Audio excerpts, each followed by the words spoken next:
Olá, como vocês estão? Hoje na nossa aula nós iremos estudar o neodarwinismo.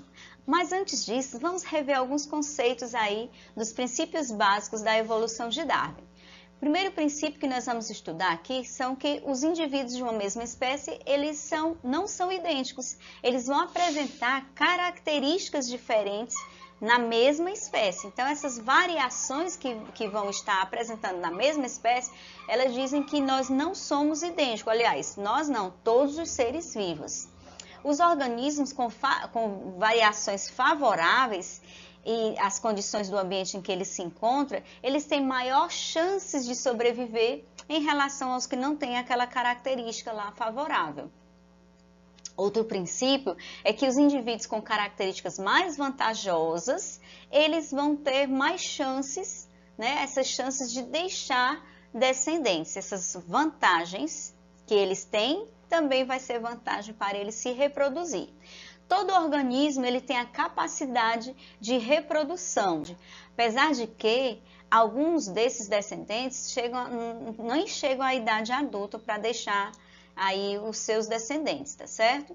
Além disso, né, ao longo das gerações, a atuação da seleção natural sobre esses indivíduos, ela vai se mantendo, né, ou vai melhorando esse grau de adaptação entre o meio em que eles vivem. Vamos então relembrar aqui, observar o que é o neodarwinismo. O que seria esse neodarwinismo? O neodarwinismo, gente, que também é chamado de teoria sintética da evolução, ela é uma teoria que vai se aliar aos estudos de Darwin, principalmente a seleção natural, porque as descobertas lá no campo da genética, que essa teoria aí da seleção natural, ela surgiu lá no século XX, do neodarwinismo surgiu no século XX, e ela é considerada uma adaptação da evolução da teoria darwinista, já que na época, né, desses princípios aí, dos primeiros estudos, os evolucionistas, eles ainda não conheciam, né, como funcionava aí o mecanismo de hereditariedade, de mutação.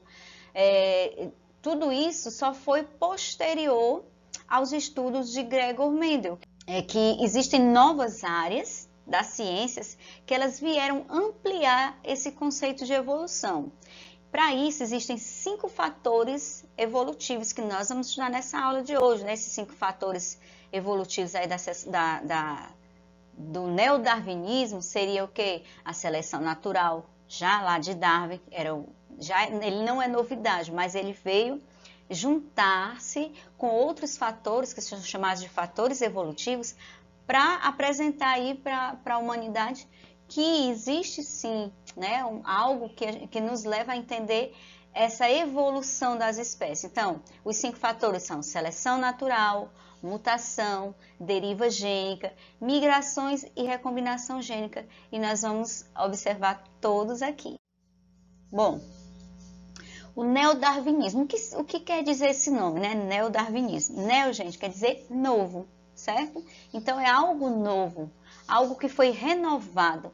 Então, o que seria neodarwinismo?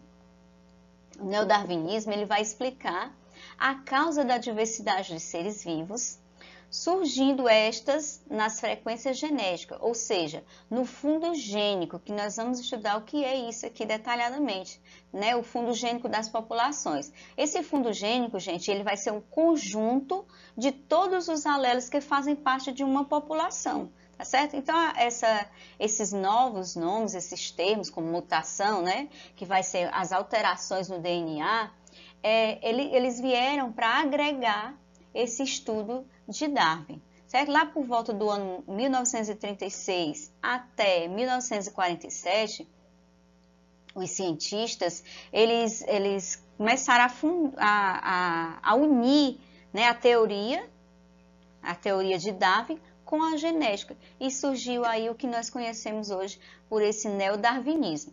Esse neodarwinismo também ele vai explicar que existem, né, fatores evolutivos. Esses fatores, eles são cruciais para explicar aí o neodarwinismo. Nós temos, então, aqui o que nós já estudamos lá, né? Vamos relembrar alguns conceitos. Nós já estudamos lá em genética, nós estudamos o que eram os fenótipos. Então, os fenótipos, eles são a aparência física, né? Seria a evidência de uma característica. É o que você consegue ver. Então, o fenótipo de uma população é aquela característica que você consegue observar. Exemplo aí nessa imagem, vocês conseguem observar esses pássaros, né? São todos da mesma espécie, mas com características diferentes, né? Cores aí, o fenótipo é a cor, você consegue ver todos eles com cores variadas. Mas existem os alelos. Esses alelos, gente, são sequências de DNA, né? São os genes situados na mesma região do cromossomo homólogo. Aqui nós temos o cromossomo homólogo. Esse cromossomo homólogo, ele vai ter uma sequência de DNA e situada na mesma região. Então, ó, essa região aqui mais escura, ó. Então, esse cromossomo, certo? Esse alelo, ele é homólogo a este alelo. Então, veio um alelo que veio do pai, o outro veio da mãe. E eles são homólogos, ou seja, eles estão lá, são iguais para determinadas características.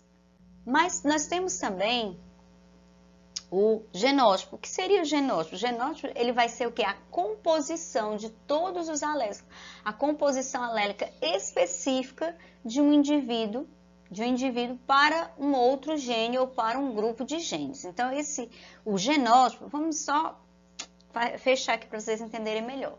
O fenótipo são manifestações do genótipo. Os genótipos são todos aqueles genes que o indivíduo recebeu dos seus pais. A manifestação desses genes é o que nós vamos chamar de genótipo, ok? Agora vamos entrar diretamente no estudo do neodarwinismo. Vamos entender primeiro o que seria um fundo gênico. Fundo gênico, gente, são todos os alelos que fazem parte de uma população. Anotem, viu? Façam anotações porque é fundamental para você rever aí o seu estudo. O que nós temos aqui? Nós temos uma população, né? A população, ela é tida na evolução como a unidade evolutiva. É o que se estuda no evolucionismo. No evolucionismo, ninguém vai estudar só um indivíduo. Não, vai estudar um conjunto de indivíduos que vivem numa mesma região, no mesmo local. Eles estão ali compartilhando várias, né, o ambiente, o alimento. Então, o que se estuda na evolução são as populações e não o indivíduo, tá certo? Não esqueçam disso, anotem. E são 5 fatores, não esqueçam. Coloque na sua mente. Coloque no seu post-it, coloque na sua testa, coloque em qualquer canto, mas lembre desses 5 fatores evolutivos. Quais são esses 5 fatores? Já falei lá no início, vou falar agora de novo. São mutações, migrações, deriva gênica, cruzamentos não aleatórios e seleção natural, certo? Vamos entender cada um desses com um pouco mais de detalhe. Nós temos aí as mutações. As mutações, elas correspondem a uma alteração no material genético. Então, vai ter uma alteração no material genético. Nesse material genético, sendo um fator que vai induzir uma novidade genética numa população. O exemplo que eu trouxe aí para vocês também são de moscas da fruta, certo? Nessa mosca da fruta, ela tem algumas mutações que é interessante que a gente observe, ó. Essa primeira mosca aqui, ela tem olhos claros, certo? Ela tem olhos claros. A segunda, ela tem olhos que são um pouquinho estreitos. E a terceira vai ter asas atrofiadas. Olha que interessante. Então, essas mutações, essas mudanças que aparecem aí, elas já existiam. Elas foram selecionadas aí no ambiente. Já existia, né, a mosca com olhos claros. Já existiam moscas com olhos estreitos, com asas curtas. Só que essas características, elas sofreram mutações. Bom, sobre as migrações, segundo termo evolutivo que nós estamos estudando. Elas correspondem à entrada e à saída de indivíduos de uma população, né? Porque a imigração, ela é a entrada, certo? De de indivíduos dentro de uma população. Essa entrada de indivíduos dentro de uma população, ela vai trazer aí uma miscigenação, né, uma diferença genética, porque olha aqui como acontece aqui no Brasil, em nós seres humanos. Nós temos pessoas todos brasileiros, mas tem pessoas com características africanas, tem pessoas com características indianas. Então essas características, elas vão formar uma miscigenação, uma mistura de genes. Já a imigração, que é a saída, né, de determinados indivíduos da população deles, a saída vai diminuir essa variabilidade genética. E isso não é bom, né? Porque vai diminuindo a variabilidade genética, também vai trazer aí alguns problemas e consequências. As imigrações entre as populações, elas podem diminuir as diferenças genéticas entre eles, tá certo? O que nós temos também são os fatores evolutivos, as mutações gênicas. Esses fatores evolutivos, essas mutações gênicas, elas são alterações no DNA, ou seja, na sequência desse DNA vai acontecer mutações, mudanças aí nesses genes. Elas podem ocorrer ao acaso, certo? Sem finalidade nenhuma, acontece assim aleatoriamente. Então não é uma coisa assim, eu vou programar para os meus filhos nascerem todos de olhos escuros. Não tem como você fazer isso. Por quê? Porque essas mutações gênicas, elas acontecem por acaso lá no DNA. E elas ocorrem sem finalidade nenhuma, podem gerar genes, tá certo? Diferentes, e também essas mutações gênicas, elas vão aumentar a variabilidade genética. Elas são o único, anota aí, viu? O único fator que pode gerar novos genes. Nessas mutações gênicas, são as únicas que podem gerar novos genes. As recombinações gênicas, aí vamos lá entender. A recombinação gênicas, elas não vão gerar novos genes, não vão gerar. Elas vão recombinar, ou seja, você já tem, vamos pensar aqui, né, no nosso dia a dia. Você já tem lá no seu guarda-roupa calças pretas, brancas e azuis, certo? E tem blusas pretas, vermelhas e amarelas. Então, quando você vai usar essa sua roupa, você vai ficar recombinando. Você combina ali 3, né? Isso é lá na matemática. E você vai recombinando e trocando aí o seu visual todas as vezes que você for vestir. Então, isso são recombinações, não é uma mudança. Você não deixou de vestir uma calça comprida para vestir uma saia. Não aconteceu essa mudança, essa mutação. Aconteceu apenas uma recombinação. As calças são as mesmas, as blusas são as mesmas, mas você vestiu de formas diferentes, as mesmas roupas, né? Alterando aí as cores. Então, essa recombinação gênica, elas são mecanismos que vão reorganizar os genes que já existem nos cromossomos. Elas podem ser de 3 maneiras. Primeiro, elas podem ocorrer por mutações cromossômicas, certo? As mutações cromossômicas, você tem aqui, ó. Nós temos aqui os DNAs, que tem A, B, C, D, E, F, né? Tem aí o alfabeto todo aí no seu DNA. Bom, o que vai acontecer? Esse alfabeto, ele pode mudar. Tem A, B, C, aí você vai L, F, G. Então, isso vai ser uma mutação cromossômica, é apenas nos cromossomos, tá certo?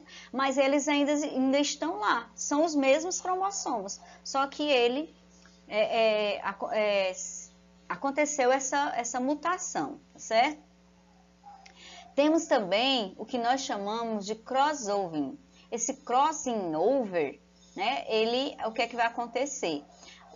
Ele vai na meiose, acontece lá na meiose, na formação dos gametas, e vai acontecer deles trocarem um pedaço, certo? Vai acontecer deles estarem lá trocando um pedaço para o outro, ó, o que nós temos aqui, ó. Temos aqui, no momento da formação dos gametas, nós temos lá o cromossomo que veio do pai, o cromossomo que veio da mãe. E no momento em que eles vão formar gametas, eles vão fazer uma troca aqui, ó. Tá vendo? Um pedacinho do pai foi lá para o cromossomo da mãe e o da mãe foi lá para o cromossomo do pai. E a gente chama isso de crossover. Isso é uma recombinação gênica e vai trazer características diferentes aí na população. E por fim, nós temos aí a segregação independente dos fatores. A gente viu lá na genética, né? Então, essa segregação independente dos fatores, ou seja, esses fatores existem, né? Aqui nós temos azão, azinho, bezão, bezinho. E não é obrigatório o azão ficar com azão, certo? Ele se recombinar. Então, o que vai acontecer aí nessa segregação independente dos fatores vai ser que esses alelos, duas ou mais características se distribuem de forma aleatória e vão se recombinando ao acaso. Não é nada programado. Nós temos também a deriva gênica. O que seria essa deriva gênica? É um mecanismo de evolução no qual as frequências dos alelos de uma população elas vão se alterar ao longo das gerações e isso acontece por acaso, tá certo? Então, essa população ela vai sofrer alterações nos seus alelos, totalmente acontece isso por acaso. Resumindo, então, para nós fecharmos esse conteúdo, né? Nós vamos fazer aqui uma recapitulação do que a gente estudou. Primeiro, que o darwinismo, do darwinismo surgiu o neodarwinismo, foi proposta por Charles Darwin para explicar como ocorre a evolução das espécies. E essa teoria ela criou uma forma após a viagem desse naturalista, uma viagem de 5 anos, num navio chamado Beagle. E após essa viagem dele, ele voltou, começou a escrever os livros e tal. E ele trouxe, então, algumas novidades aí, alguns estudos, e ele conseguiu apresentar aí o que nós chamamos hoje por seleção natural, que seria a luta pela sobrevivência, e ele diz aí nessa seleção natural que apenas os mais aptos eles podem sobreviver e se reproduzir. Nós temos também que essa teoria, depois de várias gerações, as características elas seriam passadas e as espécies elas ficariam bem diferentes daquelas que originaram elas, tá certo? Então ele diz que em algum momento da evolução, determinadas espécies elas tiveram um ancestral comum. Então esse neodarwinismo seria a teoria baseada no darwinismo que chega, né, que ela vai negar a hereditariedade dos caracteres adquiridos lá na teoria de Lamarck.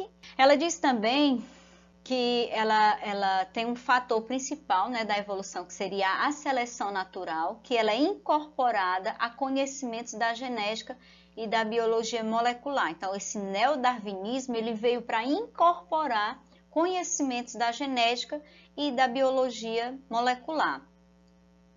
Na seleção natural, então, ela é um dos mecanismos condutores, então ele vai conduzir os processos evolutivos. Processos, aqueles que a gente observou, são 5, né? Anotou, né? Os 5 processos evolutivos. Esses processos vão trazer mudanças nas populações ao longo do tempo e essas mudanças, elas vão consistir num processo no qual os indivíduos de uma população estão mais bem adaptados do que outros e vão determinar condições do ambiente e essas condições vão favorecer e possibilitar, dando chances de sobrevivência para aqueles indivíduos se reproduzir e deixar descendentes com aquelas características mais adaptadas ou mais adaptativas, ok? Então a nossa aula de hoje era isso. Espero que vocês tenham feito anotações, principalmente dos pontos lá fundamentais, se eu pedir para vocês anotarem. E até a próxima!